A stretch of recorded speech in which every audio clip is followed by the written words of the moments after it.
In a cracked, dried-up waterhole beneath the brutal sun of the Serengeti, an abandoned baby zebra lay waiting for the one thing that might never come back: her mother. The rescue team almost drove away, until they realized human interference may have been the very reason she was left behind. Then, just when it seemed too late, she gathered the last of her strength to stand, only to collapse again, reaching for the place she thought her mother might be. They could keep her heart beating, but no one could take her mother's place. And even after she began to recover, she didn't step toward the people who saved her. She stepped toward the open door, still trying to find her way back. But survival was only the beginning. The deeper danger came when she started to see humans as family, only to be rejected by her own kind when she tried to return. This is not just the story of a rescued animal. It is the story of a little life that fell in the dust, got back up, and kept searching for where she truly belonged. The sun came up hard over the eastern edge of the Serengeti, pouring pale gold across a plain that looked scraped raw. What had once been a shallow waterhole was now a basin of cracked clay and powdery dust. In the middle of it lay a small, striped shape, so still and slight that from a distance it could have been mistaken for drifted grass or a discarded hide. She was only a baby zebra, no more than a few days old, and the world around her already felt too large. Her legs were folded awkwardly beneath her narrow body, as if they had given up trying to remember their purpose. Fine dust clung to the soft, black and white lines of her coat, muting the sharp beauty she should have carried like a fresh mark of life. Now and then, a breeze moved over the flat ground and touched her ears. Each time, one ear twitched, slow and weak, as though some stubborn piece of her still listened for something beyond the silence. Her breathing came in shallow bursts, her ribs lifted just enough to prove she was still there, still fighting, still refusing to disappear into the heat. She did not understand drought, migration, or the terrible arithmetic of survival. She only knew absence. The body that should have stood above her was gone. The warm scent she should have been tucked beside had faded into the open air. Still, whenever a far-off sound drifted across the grass, she raised her head a little, searching with dark, glassy eyes for the one shape she believed would come back. The effort cost her every time. Her neck trembled, her chin slipped, her muzzle sank back toward the dirt. But hope, in creatures that young, did not work by reason. It worked by instinct. Somewhere inside her failing body, a simple truth still burned. Mothers return. Herds circle back. No baby is meant to be left alone under a sky this wide. A pair of vultures waited on a dead branch not far away, patient and quiet. They did not move closer yet. Even they seemed to understand that life had not fully loosened its grip on her. The little foal blinked against the morning glare and tried again to shift her front legs. One hoof dragged half an inch through the dust before her strength ran out and she fell still, panting. Far beyond the dry basin, faint hoofbeats rolled across the savanna like a memory. At once, her head lifted higher than before. Her ears angled forward. For one fragile second, something bright flashed through her exhaustion. She pushed against the ground, trying to rise, trying to answer the sound, trying to reach the mother she was certain had finally come back for her. Her front legs straightened first, shaking so badly they looked ready to splinter. Then her hindquarters lurched upward, awkward and desperate. She made it halfway. The tiny foal stood in a broken, trembling version of what she was meant to be, swaying under her own weight. Dust slid from her coat, her eyes fixed on the horizon with heartbreaking certainty. But the hoofbeats belonged to another herd, far off and moving away. There was no answering nicker, no striped body turning back, no mother breaking from the distance to claim her child. The baby zebra took one uncertain step and then another that never fully landed. Her legs folded beneath her all at once, and she collapsed hard into the cracked mud with a small, breathless sound. The impact stunned her. For a moment, she did not move at all. The world blurred into light and heat. A dragonfly skimmed over the dry basin, and somewhere in the thorn scrub, a francolin called, indifferent and sharp. The foal's side fluttered rapidly. One eye remained half open, not with fear now, but with the exhausted confusion of a creature too young to understand why trying so hard had changed nothing. By the time the first vehicle appeared along the ridge road, the sun had climbed higher and turned the dust white. The engine noise was foreign to her, but weaker sounds no longer sorted themselves into danger or safety. She only heard motion. She only knew that something was coming. Again, she tried to raise her head, because every arrival still carried the same impossible promise in her mind. From the truck, Jake Carter saw the stripes before he saw the body. Owen beside him muttered that it might already be too late, while Maya scanned the basin with narrowed eyes, searching for the rest of the herd. But the foal did not see rescuers or strangers. She saw shapes against the light and gathered the last of herself to look up, as if she might find her mother hidden among them. Jake crossed the cracked ground slowly, crouching as he came near. The little zebra did not bolt. She could not. Her eyes followed him with a fading, fragile alertness that made his chest tighten. He noticed the dry muzzle, the sunken sides, the trembling jaw. But what stayed with him most was this. Even lying in the dust, she kept looking past him, still waiting for someone else to arrive. The little foal lay where the basin dipped lowest, her narrow chest fluttering against the heat-baked earth. Jake could see the strain in every breath she pulled in, but Maya saw something else first. Off to the west, faint tire grooves cut across the grassland where no tourist vehicles were supposed to be. They were old, half erased by dust, but not old enough to ignore. Owen climbed the ridge for a better look and found a torn strip of fencing wire snagged in a thorn bush. Beyond it, the grass was flattened in a long, crooked path, the kind left by a herd forced to change direction fast. The baby zebra did not know any of that. She only lifted her head at the sound of distant movement, as if every new noise might still carry the answer she wanted. Maya stood over the cracked ground in silence, one hand shielding her eyes from the glare. The reserve had rules for a reason. Young animals were lost every dry season, and stepping into nature's logic could do more harm than good. But this did not feel like nature alone. This felt bent, interrupted, pushed off course by something human and careless long before the team arrived.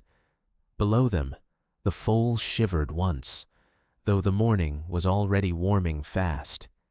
Jake crouched again and watched her muzzle move through dry dust, as though she were trying to catch a scent that had nearly vanished. Her ears twitched toward the open plain. Even now, even half-spent and barely conscious, she was still listening for her mother more than she feared the strangers around her. "She's waiting," Jake said quietly, almost to himself. Owen looked down at the little striped body and said what no one wanted to say out loud. If the herd had been scattered by illegal fencing or a panicked detour, then leaving her here would not be some noble respect for the wild. It would be walking away from a wound that people had helped create. Maya did not answer right away. She studied the foal, the dry basin, the empty horizon, and the marks cutting through land that should have stayed open. Then she exhaled slowly, as if surrendering to a decision she had already begun to make. "We don't interfere with nature," she said. "But this may not be nature anymore."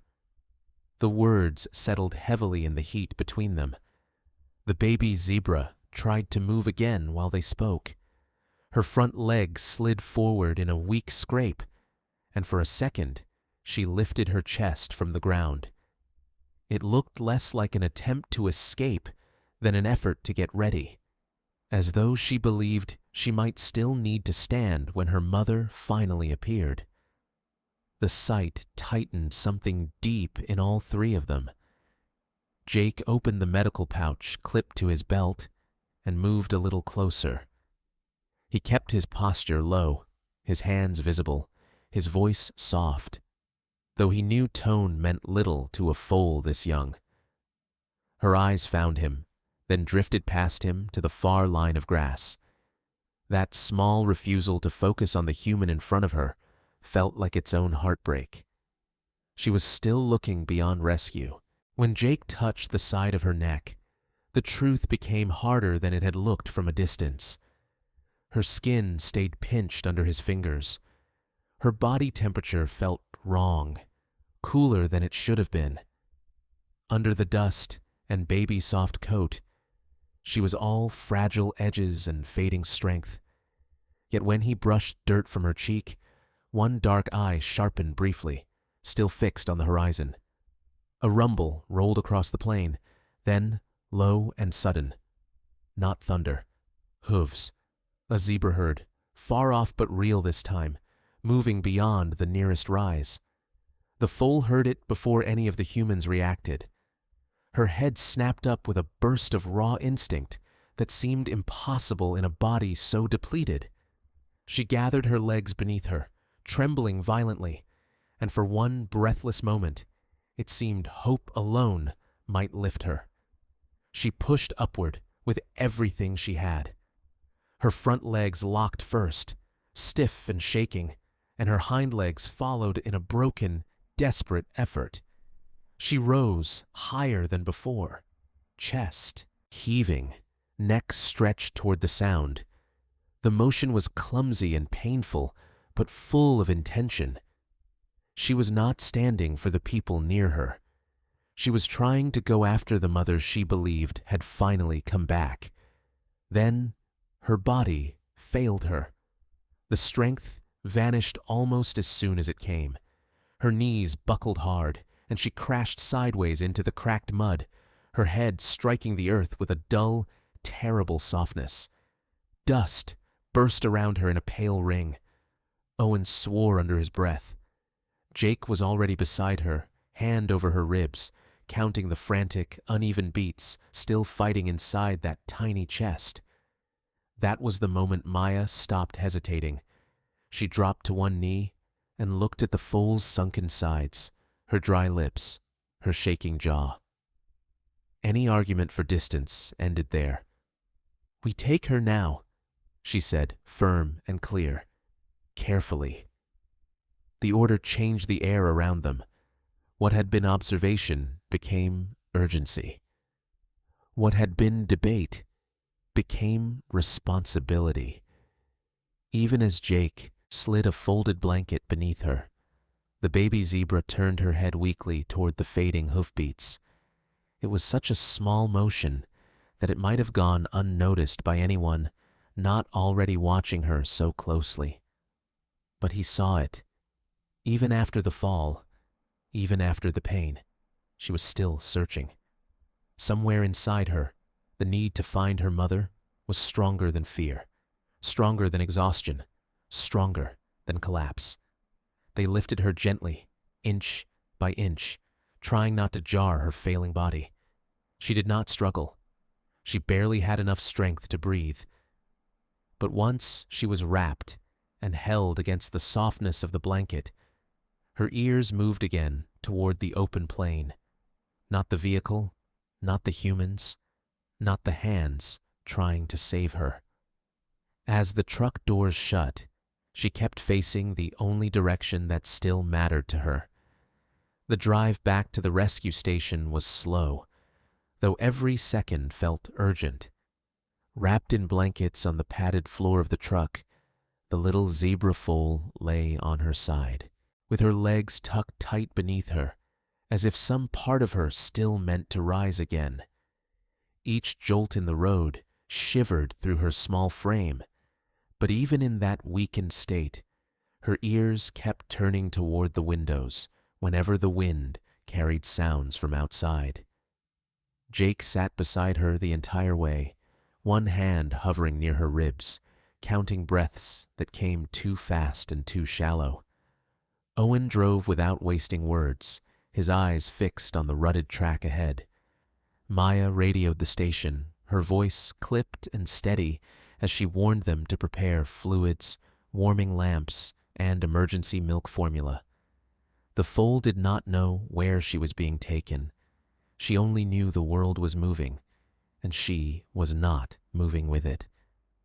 More than once, her eyes drifted shut, and each time Jake felt a fresh stab of dread. Then some distant noise, a bird call, the grind of gravel, the low hum of another engine, would pull her back for a moment.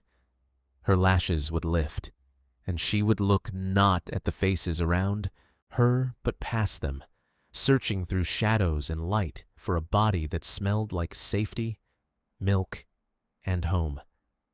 It was as if hope had become her last reflex. When they reached the station, the air changed first.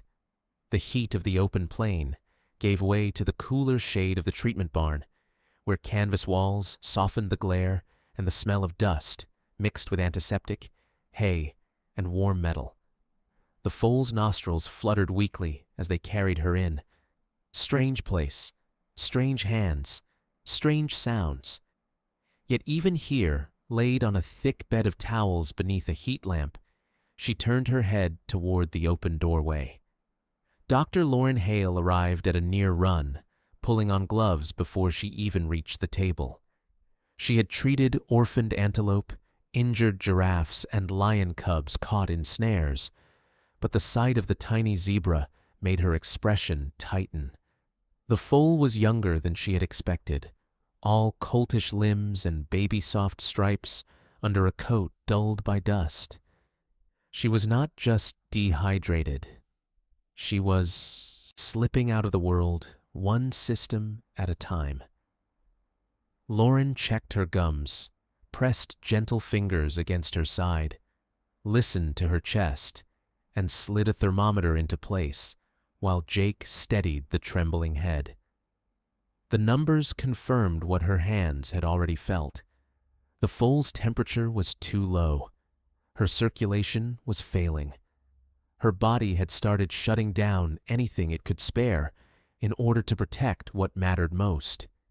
Even survival, at this point, looked like a narrow and temporary bargain. Still, the baby fought in the smallest ways. When Lauren touched the corner of her mouth, testing for a suckling reflex, the foal responded with a weak motion of her tongue. It barely counted as strength, but it counted. "She's still in there," Lauren murmured. No one answered, because everyone in the room had already seen it in her eyes.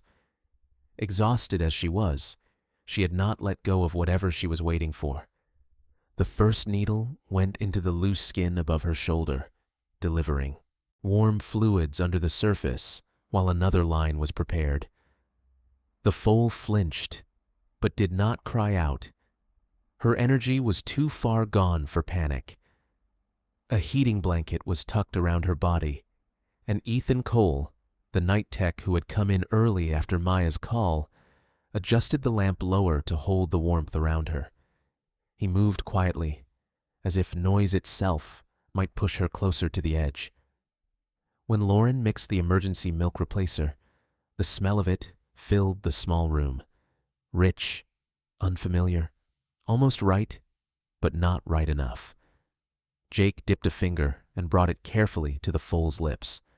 For a second, nothing happened. Then her mouth moved. A faint, fragile pull. It was not hunger in any strong, living sense. It was more like memory. Some buried instinct telling her that this shape, this taste, this moment, belonged on the side of survival. They offered the bottle next, easing the latex nipple against her mouth. The foal turned away at first, her gaze drifting once more toward the open barn door, where the late afternoon light spilled in pale strips across the floor. Jake felt the refusal like a blow. She was still listening for the outside world, still measuring every arrival against the impossible one she wanted most. Rescue was here, but in her mind, rescue had another face.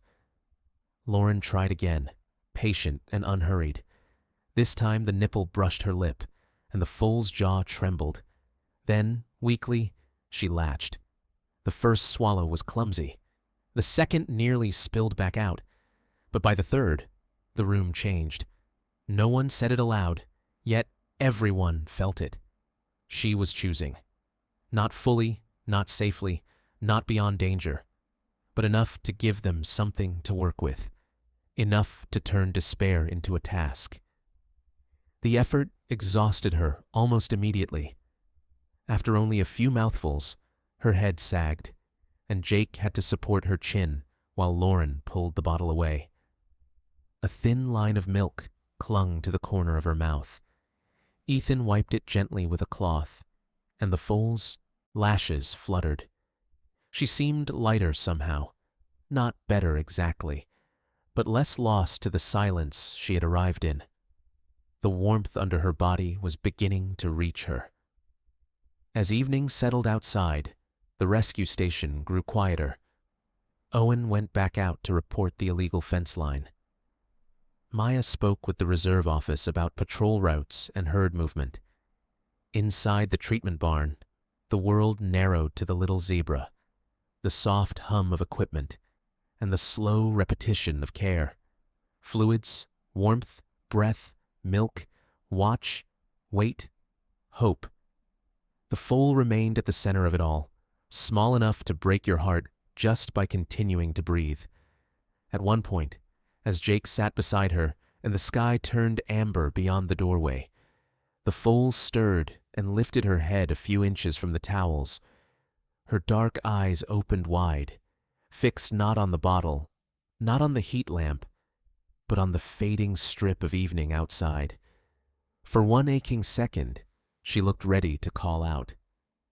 No sound came.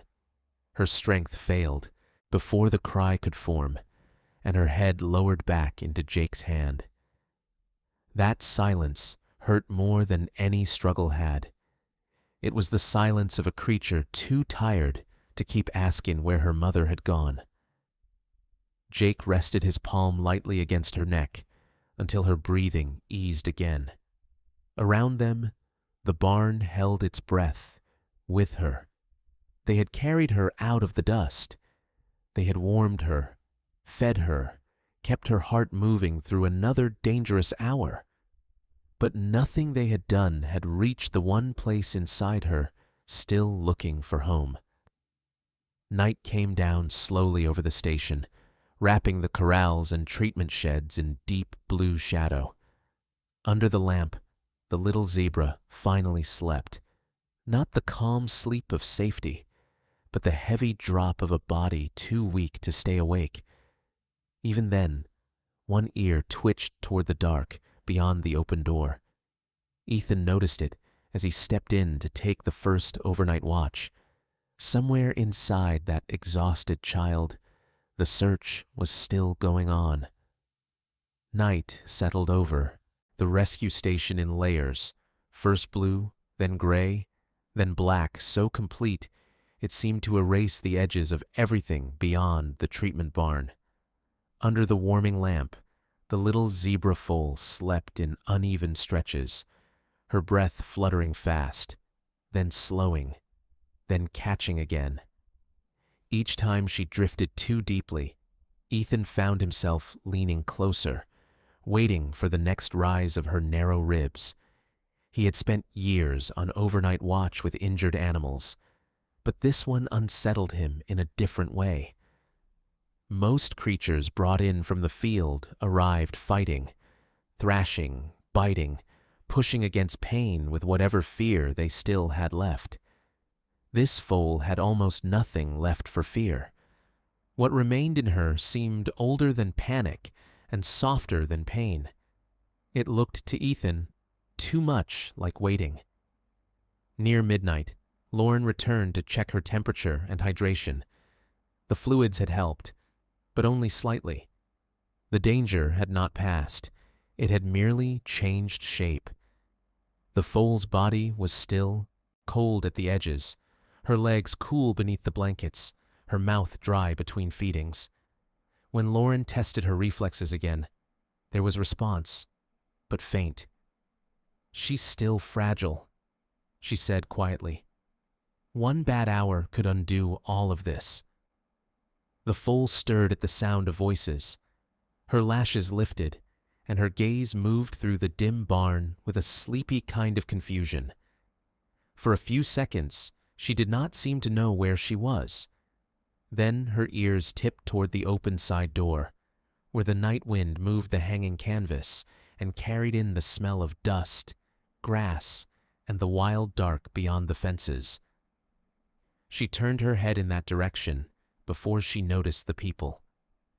Ethan warmed the next bottle between his palms before passing it to Lauren. The milk replacer was richer now, adjusted carefully to match what a zebra foal's body should have been receiving every few hours from its mother. When the nipple touched her lips, she hesitated, then took it weakly. Her swallowing was steadier than before, not strong, but more certain, as though some buried memory in her body had begun to trust the rhythm of feeding again. Halfway through, she stopped. Not because she was full. Ethan saw the change before Lauren did. The foal's ears had gone forward, fixed hard toward the night outside. A low sound had drifted in from the reserve, distant, almost lost to the wind, the kind of sound most humans would never separate from darkness itself. But she knew it. Somewhere far beyond the station, zebras were calling to one another. The bottle slipped from her mouth. Her whole body tensed with a sudden, trembling urgency that did not match her weakness. She tried to raise herself, forelegs scrabbling against the towels. Lauren moved instinctively to steady her, but the effort had already taken hold. The foal pushed once, then again.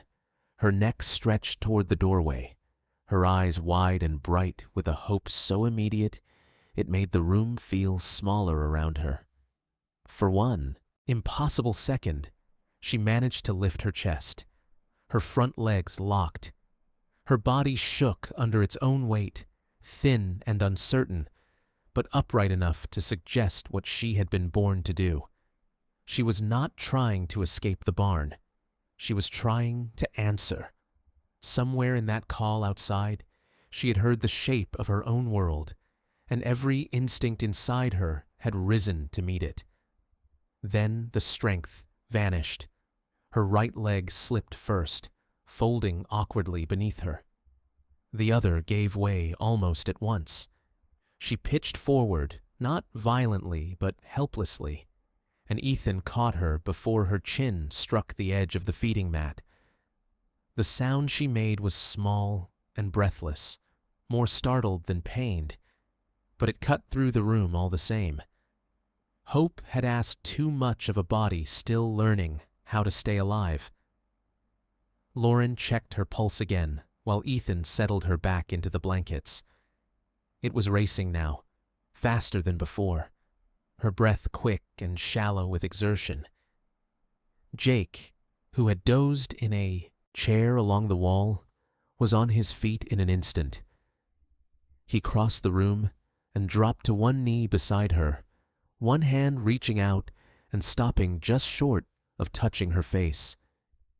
Even now, even trembling from the fall, she was looking past him toward the dark. No one spoke for a few moments. Outside, the night sounds went on without concern. Wind along the fencing, insects in the grass, a far-off cry that could have belonged to any number of wild things. But inside the barn, all the air seemed to gather around the foal's struggle. She had tried to stand for a call that was not her mother's, for a herd that was not coming for her, because something in her still refused to believe she had truly been left behind. When her breathing finally eased, Jake sat beside her on the floor. Ethan dimmed the lamp a little to calm the room, and Lauren prepared a smaller feeding, deciding her body could not risk another large effort too soon. The foal did not resist this time. She was too tired.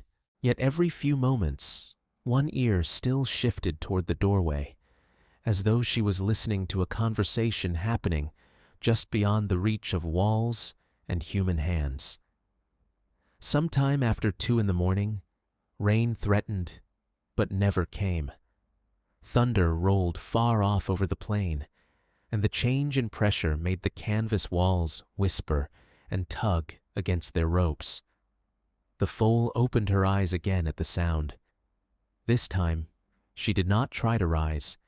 She only stared into the darkness beyond the barn and blinked slowly, as if accepting, at least for the moment, that no striped body would appear there before dawn. Ethan sat with her through the longest stretch of the night, writing down her temperature, her breathing, the ounces of milk she had managed to keep down. But the notes could not capture the real shape of those hours. What stayed with him was not the medicine or the numbers. It was the way she listened. Even exhausted, even after collapsing again, she did not listen like an animal giving up. She listened like a child waiting to be found. Just before morning, her body softened into a deeper sleep. The tension left her jaw. Her breathing steadied into something less frantic, more even, and her legs no longer trembled beneath the blankets. Jake woke to see the faintest line of pale light forming outside the barn door. He looked at the little foal under the lamp and felt a fragile sort of relief. She had made it through the night. It was not victory, but it was not loss either. And when the first birds began to call beyond the station fences, the baby zebra slept on, small and silent in borrowed warmth. Her body had failed her again in the dark, but it had not let go. Somewhere inside that tired frame, the same stubborn instinct still held. She had collapsed, reaching for the world she had lost. By morning, she was still here, as if some quiet part of her had decided to keep searching one more day. Morning arrived gently after the long strain of the night. Light moved across the treatment barn in thin, pale bands, settling over the blankets, the steel trays, the half-empty bottles, and finally, the small zebra foal beneath the warming lamp. She was still weak, still narrow through the ribs, but something in her face had changed. The drawn, vacant look of pure collapse had softened into alertness. When Ethan stepped closer with fresh towels, one dark eye opened fully and followed him. It was the first time she had tracked movement without that glazed delay that had frightened everyone the day before. Her ears twitched toward the rustle of cloth, then toward the birds outside, then back again. The world was beginning to return to her in pieces, and with it came a fragile stirring that looked a little like curiosity. Lauren checked her temperature first, and allowed herself the smallest breath of relief. It had risen, not enough to call her safe, but enough to say her body was fighting with them now, instead of slipping quietly away. Jake held the bottle while Lauren guided the nipple to her mouth. This time, the foal did not turn away. She latched weakly, swallowed, paused, and then drank again, as if remembering what hunger was supposed to do. They fed her in careful intervals, never enough to overwhelm her, just enough to keep giving her a reason to stay. Afterward, she rested with her muzzle against the folded towel Jake had tucked beneath her chin. The smell of milk lingered around her mouth. Outside, the station was waking. Boots on gravel, the hum of a generator, distant voices from the corrals. Each sound pulled one ear upright. She was tired, but no longer absent. By late morning, she tried to gather her legs beneath her without anyone touching her. The effort was clumsy and brief, more intention than progress, but it changed the room all the same. Jake leaned forward at once, and Ethan stopped halfway through writing a note on the chart. The foal strained, chest lifting an inch off the padding before it dropped again. Her breath quickened, and she lay still, frustrated, but not defeated. Lauren advised patience. Muscles starved by dehydration, and shock did not come back in a straight line. There would be gains, then failures, then gains again, if they were lucky. Still, Jake saw something that the charts could not show. The little zebra was not reaching upward out of panic now. She was testing the ground beneath her, as if trying to remember how a body like hers was meant to move through the world. Maya stopped in around noon, after hours spent filing reports about the illegal fencing and vehicle tracks. She stood quietly at the edge of the stall and watched the foal sleep between feedings, then wake and listen, then sleep again. "She's holding on," Maya said. Jake nodded, but his eyes stayed on the little striped body. Holding on was true. So was something harder to name. She still seemed to be waiting for permission to leave and go after someone. That afternoon, the barn door was left partly open to let the heat escape. A strip of sunlight stretched across the floor toward the foal's bedding, bright as an invitation. The moment she noticed it, she grew more restless. Her ears tipped forward. Her nostrils widened slightly as she pulled in the smells from outside: dry hay, warm earth, old dust, acacia leaves, and something larger beyond all that. Space, distance, the unfinished promise of the plains. Jake had just mixed another bottle when she tried again. This time, she did not lunge upward in panic or answer some distant call. She moved with a strange, deliberate care, planting one front hoof, then the other, pausing between each motion as though listening to her own body. Her legs shook the instant they took weight. Ethan took one step forward to help, but Jake lifted a hand for him to wait. The foal pushed higher. Her chest rose, her shoulders locked, and for one unsteady second she stood. It was not graceful. It was not strong. Her knees trembled so violently they seemed made of reeds in the wind. But she was up. The room went silent around her. Even Lauren, usually so measured, froze with the bottle in her hand. The little zebra swayed, blinking hard, and turned not toward the humans, but toward the open door. That was what broke Jake's heart. Of all the directions she could have chosen, she chose the light. She chose the strip of open space beyond the barn, beyond the station, beyond every careful hand that had kept her alive. She took one small step, then another, each no more than a fragile placing of hoof against packed earth. On the third, her body leaned toward the doorway, as if some invisible thread were drawing her outward. For a breathless moment, no one moved. The foal was not walking well enough to call it recovery, but she was walking with purpose. The purpose was what made it hurt. She still believed the answer to her longing lay outside, somewhere in the wild brightness beyond the threshold. Jake could see it in the way her neck stretched forward, in the way her ears stayed fixed beyond the barn, in the stubborn tenderness of that impossible search.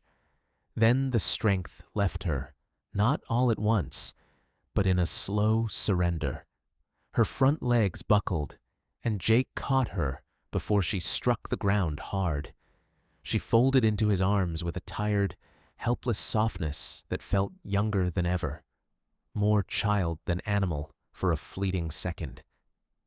Yet even there, held safely against the fall, she kept her head turned toward the open door, as if collapse could not change what she wanted. Lauren checked her quickly and found no new injury, only exhaustion. They settled her back onto the bedding and let her rest before offering the next feeding. This time she drank more than before, her mouth working with a little more rhythm, a little more trust. Ethan smiled without meaning to. Maya, from the doorway, wiped at one eye and pretended dust had gotten into it. No one said much. The moment felt too tender for speech. As the afternoon thinned into evening, the foal slept with one foreleg stretched slightly forward, as though her body still remembered those 3 small steps. Jake sat nearby, elbows on his knees, watching the light fade from the barn floor. She had stood. She had moved. She had chosen a direction. None of it meant she was out of danger. But the choice itself mattered. Somewhere inside her, survival had begun to take the shape of motion. And still, the motion was not toward them. That was the quiet truth settling over the barn as the day cooled. The little zebra had gotten back up, just as if rising were written into her bones more deeply than pain. But she had not risen for comfort. She had risen for the world she had lost. As dusk gathered outside the open door, she slept again, alive, fragile, and still searching. By the end of the first week, the little zebra no longer looked like a creature fading at the edge of life. Her coat had begun to recover its contrast, the dust washed away and replaced by the soft sheen of a young animal whose body was learning how to trust food again. She was still thin, still smaller than she should have been, but she no longer seemed to be disappearing. She was becoming visible to the world once more. They named her Nala on a warm afternoon when Ethan laughed softly and said a foal that stubborn deserved something strong and simple. The name stayed. Jake used it first while bringing in her midday bottle, and one ear turned toward him before he even stepped fully into the stall. It was a small thing, easy to miss, but everyone noticed. For the first time, she had responded not just to sound, but to a pattern she was beginning to recognize. That should have felt like pure relief. Instead, it brought a different kind of unease. Nala had begun to follow Jake with her eyes whenever he moved around the treatment barn. If he crossed to the counter, her head turned. If he stepped outside to speak with Maya, she watched the doorway until he came back. The same instinct that once searched the horizon for her mother was slowly fastening itself to the nearest steady presence she had left. At first, no one wanted to call it a problem. She was a baby, after all, and babies attach themselves to warmth, routine, and whatever body kept fear at bay. But Renee Foster, the station's animal behavior specialist, saw the pattern clearly the first time she came to observe Nala in person. She stood quietly near the fence of the indoor stall, arms folded, and watched the foal's whole body soften only when Jake came into view. "She's transferring," Renee said later, her voice low so it would not carry back into the barn. Jake looked at her, already knowing what she meant and not wanting to hear it. Renee did not soften the truth. If she starts seeing people as safety instead of her own species, we may save her body and still lose her future. The words landed with the weight of something none of them could argue against. That evening, Nala was stronger than she had ever been. She stood on her own several times, wobbling less with each attempt, and even managed a few uneven circles inside the stall before sinking back into the straw. Her eyes were bright now, alert and curious, following birds across the doorway and watching the long slant of evening light creep over the floorboards. Recovery had reached the point where joy and danger could begin to look alike. Jake tried to put distance between them the next morning. Instead of taking the first feeding himself, he let Ethan carry in the bottle while he watched from outside the half-open barn door. Nala noticed the change immediately. Her ears went forward, then back. She stepped once toward Ethan, then stopped, searching over his shoulder.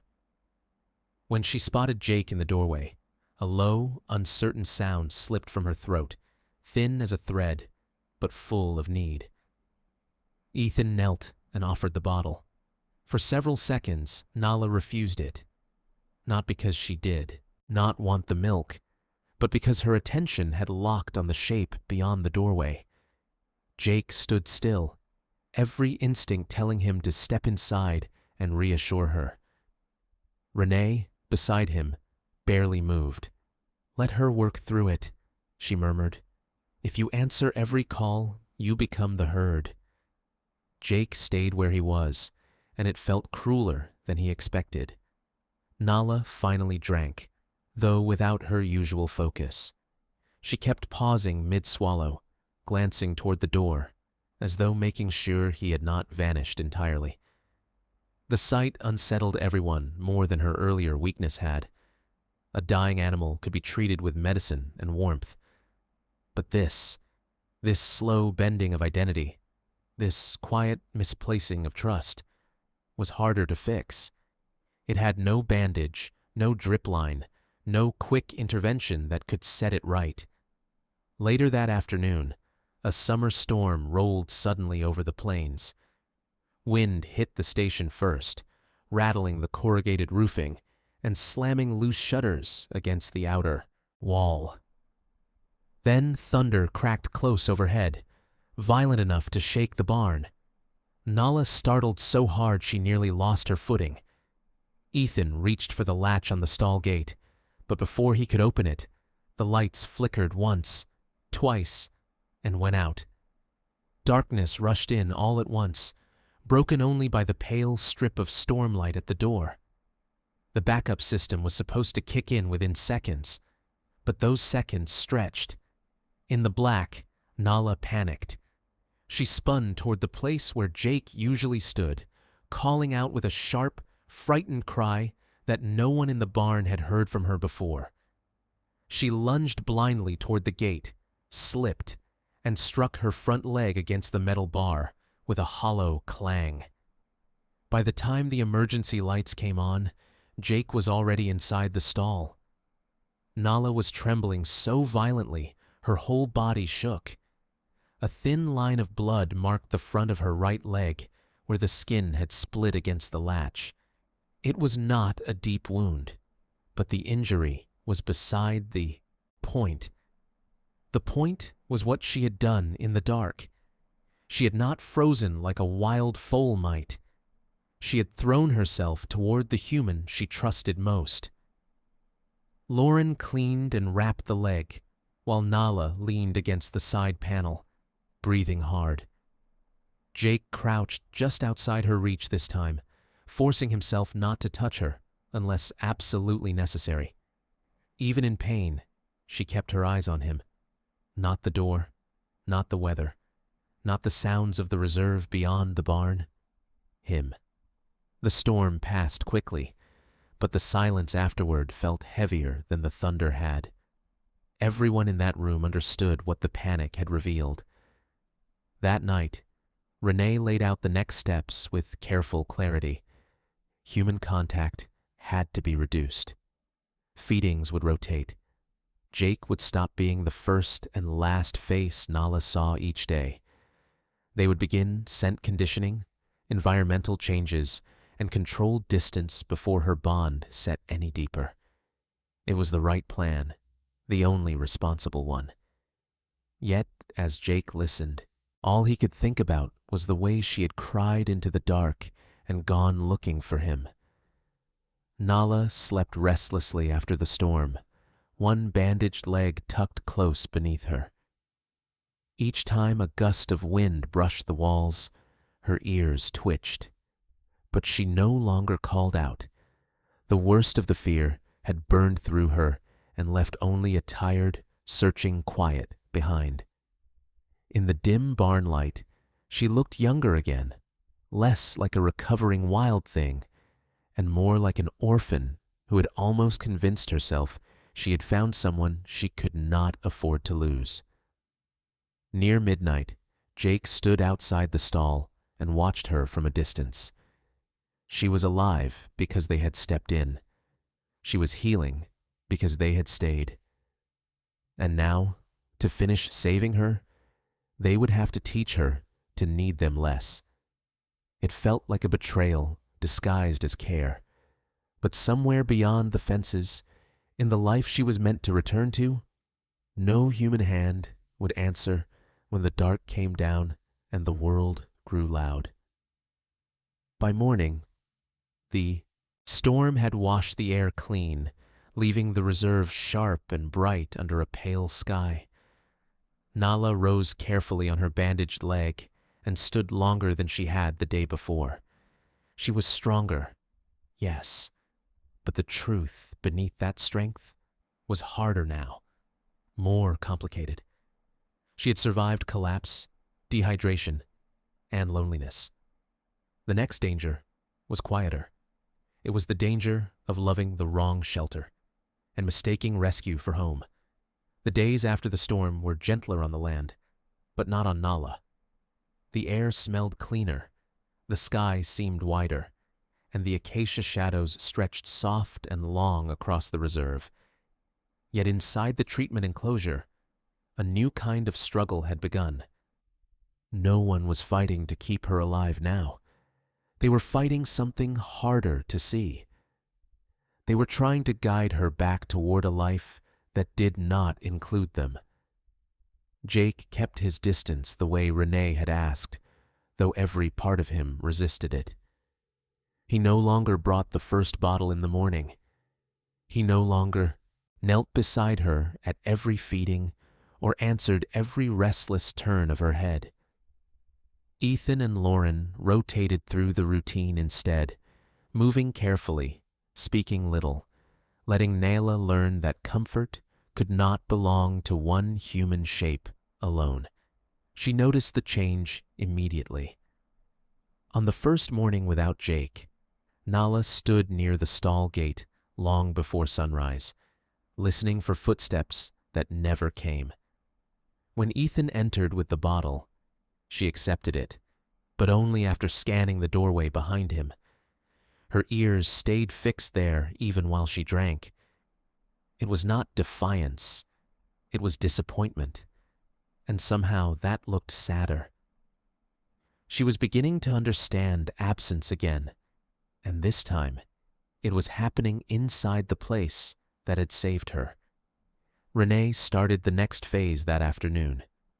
Bedding from the outer zebra holding area was carried in and spread along one side of Nala's enclosure. The dry grass smelled unfamiliar, earthier, warmer, marked by the bodies of other zebras. Nala approached it cautiously, nostrils flaring, then stopped and stood very still. Something ancient moved through her at that scent. It did not comfort her the way Jake's presence had, but it unsettled her in a deeper, more meaningful way. Beyond the treatment barn, in a separate paddock bordered by scrub and shade trees, the rescue station kept a small group of zebras that could not yet be released. Some had been injured in wire snares. Some had been orphaned young and survived in managed herds. They were not wild in the full sense anymore, but they still belonged to one another in ways humans never could. Until now, Nala had only heard them from a distance. The first introduction was not a meeting, only a sound. In the late afternoon, when the wind shifted and carried voices from the outer paddock, Nala lifted her head so abruptly that the bottle slipped from her mouth. Her ears went forward. Her body went still.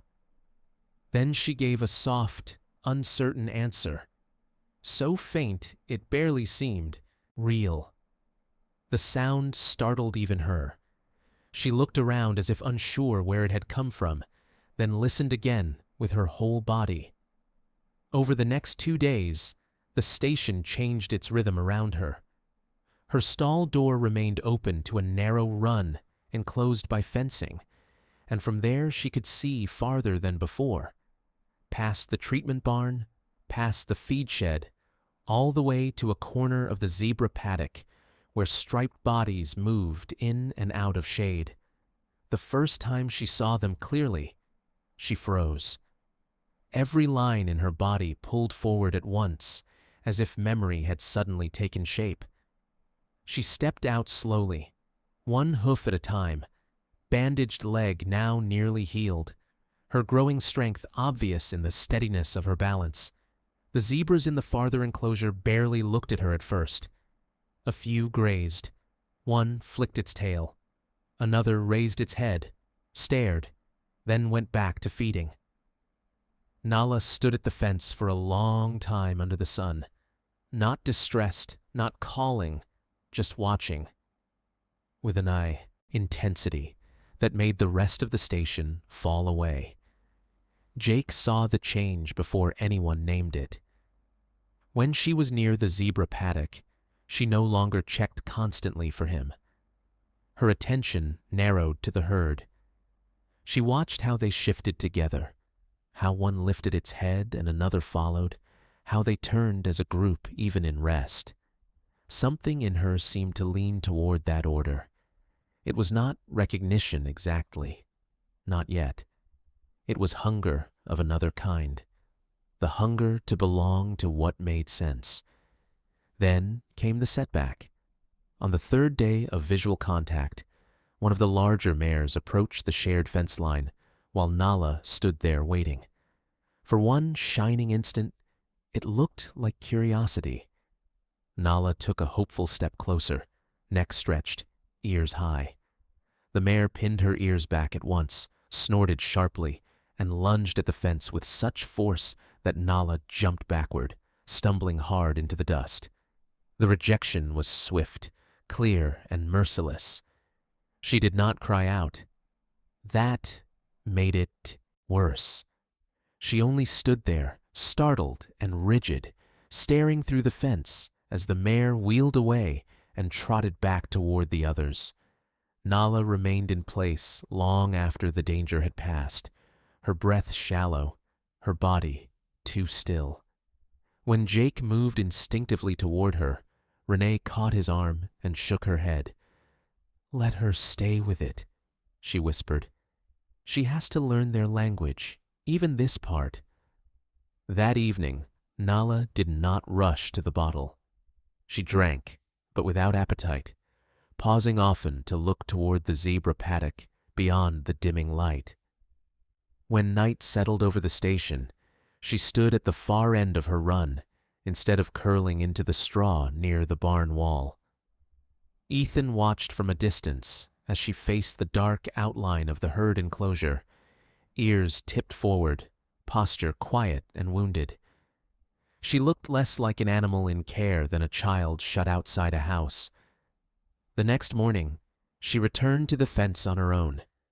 No one led her there. No one coaxed her. She simply walked out after feeding, crossed the run, and stood again in the same place where she had been rejected. That choice changed something in Jake. Survival, he realized, had become more than eating and standing. It was becoming persistence.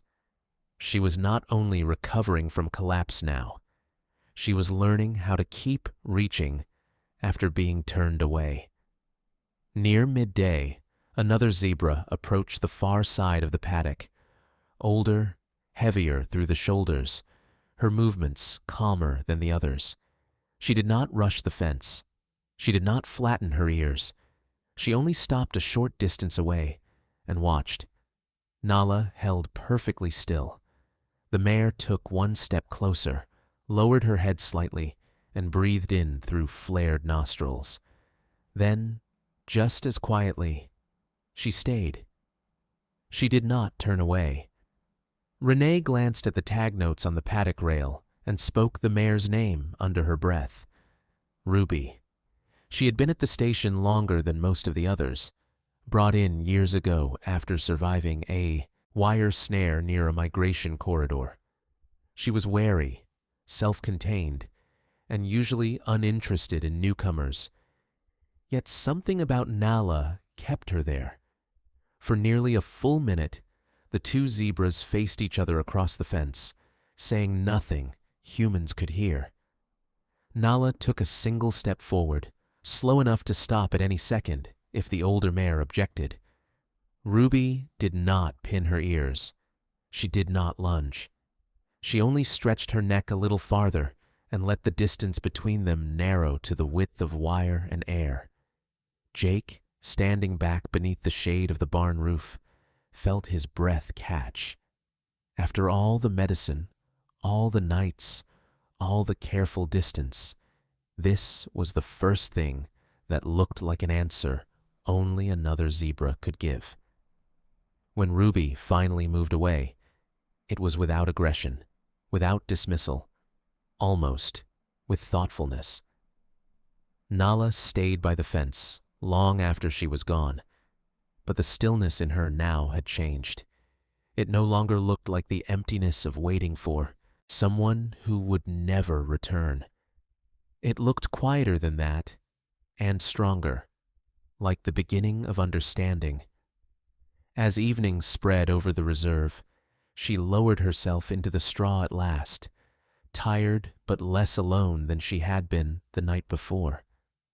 Morning broke clear and windless over the reserve, the kind of pale African morning that made every line of grass look sharply drawn.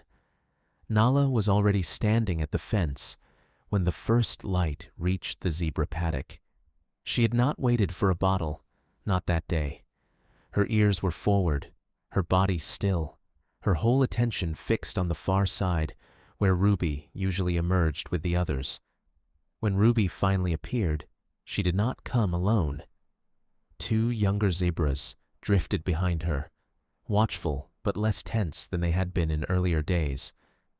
Nala did not rush toward them. The hard lesson of rejection had taught her restraint. She stayed where she was, head lowered slightly, posture careful, reading every movement with the quiet intensity of someone trying to learn a language that might decide her whole future. Ruby stopped at the fence and stood there long enough for the moment to settle. The other zebras circled off, grazing within sight, but not joining her. Nala took one step closer, then another, placing each hoof with a deliberate gentleness Jake had never seen in her before. There was no childish rush in her now, no blind push toward comfort. She was not acting like an orphan searching for rescue. She was acting like a zebra asking permission. The older mare stretched her neck forward. Nala did the same. For a second, the wire between them seemed almost unbearably loud in its presence. Then their muzzles touched. It was brief, barely more than a brush of breath and warmth. but it altered the whole shape of the morning. Nala did not flinch. Ruby did not recoil. The contact was so small, and yet, to everyone watching from a distance, it felt larger than survival itself. Jake stood beside Renee under the shade awning, neither of them speaking. Lauren had come out from the treatment barn with a clipboard still in her hand, only to forget why she had brought it. Even Ethan, who usually found a joke for tense moments, stayed silent. They all understood that the most important thing happening at the station that morning had nothing to do with medicine. It was social, instinctive, ancient, and completely beyond human instruction. Nala remained near the fence after Ruby stepped back. She did not try to follow. She did not cry when the mare turned away and moved a short distance off. Instead, she stood where she was and watched Ruby rejoin the small cluster grazing beneath the fever tree. The patience in that stillness mattered. Renee noticed it first. "She's not asking to be carried into the herd anymore," she said softly. "She's learning how to enter it." The next stage began that afternoon in a neutral holding lane between the two enclosures, a long corridor of open ground with double fencing, and enough space for retreat on either side. It had been prepared for this moment for days. Fresh sand had been spread. Water troughs were placed at opposite ends. Escape gaps had been checked twice. If fear rose too quickly or aggression flared, the team needed room to separate everyone safely without panic. Nala was led in first, though led was hardly the word. Once the gate opened, she walked forward on her own, ears flicking, nose lifted to test the air. She looked smaller in the lane than she had in her stall, not because she was weak, but because the space around her had suddenly become honest. This was no treatment room, no protected corner of recovery. It was a place where belonging would not be given to her. It would have to emerge. Ruby entered from the opposite side several minutes later. No ropes, no pressure, just the low, steady confidence of an older mare crossing familiar ground. Nala's entire body tightened at the sight of her, but she held position. Jake felt his hands close involuntarily around the fence rail. Lauren exhaled through parted lips. If Ruby charged, the trial would end. If Nala rushed too fast, it might end the same way. For a few suspended seconds, neither zebra moved. Then Ruby angled her body slightly, not directly confrontational, not quite inviting. Nala answered with the softest lowering of her head and one cautious step forward. Another followed. Dust lifted around her small hooves. The space between them narrowed until it no longer looked like a test, only a choice. Ruby breathed in, long and slow, and touched Nala's shoulder with her nose. It was not maternal. It was not dramatic. It was something quieter, and, because of that, more real.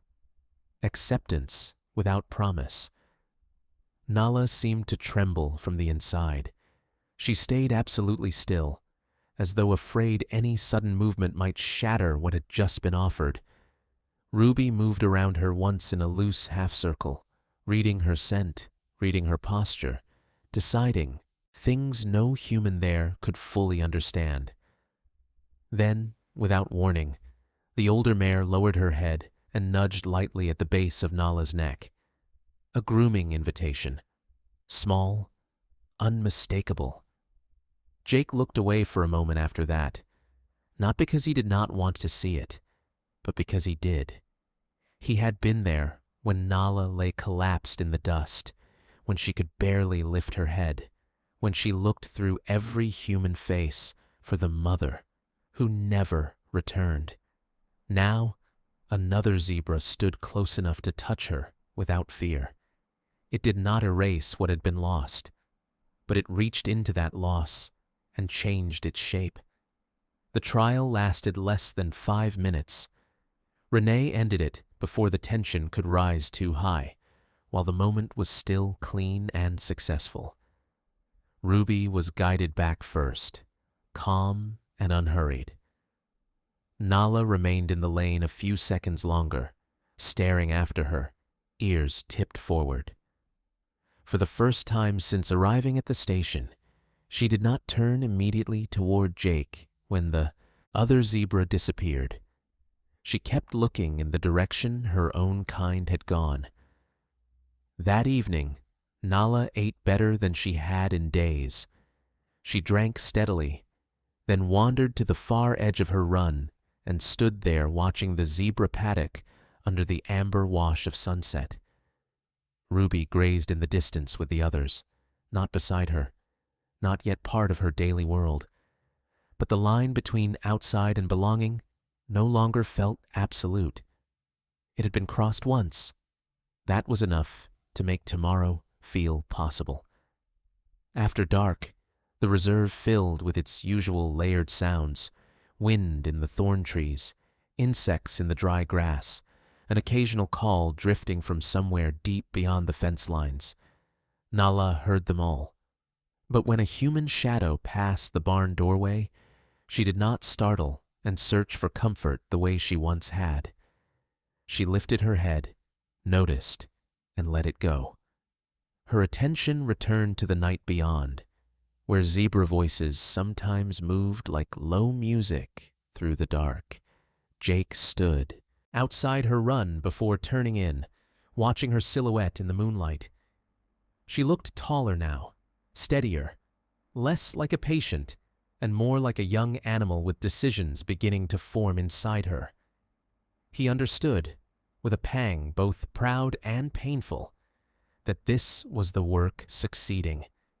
She no longer needed to choose between living and dying. She was learning to choose who she was, and for the first time, the answer was leading her away from him. Long after the station lights dimmed, Nala settled into the straw with her body angled toward the paddock where Ruby slept among the others. It was a small thing, easy to miss if no one had known her from the beginning.